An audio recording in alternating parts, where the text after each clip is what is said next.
Elephant bath শেষ করে আমরা বেরিয়ে পড়েছিলাম ভার্কালার উদ্দেশ্যে। আর এখানে আসতে আসতে আমাদের মোটামুটি বিকেল হয়ে গেছিলো। তারপর একটু বিচে এসে সমুদ্রের জলে পা ভেজালাম আর এখানে সানসেটটা উপভোগ করলাম। সানসেট বিচে আমি এর আগে কখনো আসিনি, কখনোই আসিনি।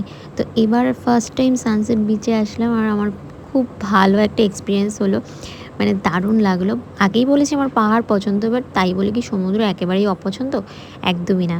সমুদ্রে আসলে মনটা মানে অন্যরকম একটা ফিল কাজ করে ভেতর থেকে। মানে পাহাড়টা তো আলাদাই ভালোবাসা, আর সমুদ্রটাও তার সাথে একটা রোম্যান্টিক ব্যাপার আছে সমুদ্রে। পাহাড়ে যে নেই সেটা না, বাট পাহাড়টা একটা আলাদাই ভালো লাগার জায়গা। যারা পাহাড় ভালোবাসো তারাই বুঝতে পারে। আর এটা ছিল কিন্তু অ্যারাবিয়ান সি। এর আগে আমি বঙ্গোপসাগরে অনেকবার গেছি, দীঘা, পুরী বলো, মন্দারমণি বলো, কিন্তু আরব সাগরে কখনো আসা হয়নি। এটাই ফার্স্ট টাইম অন্য সাগরের জলে পা ভেজা।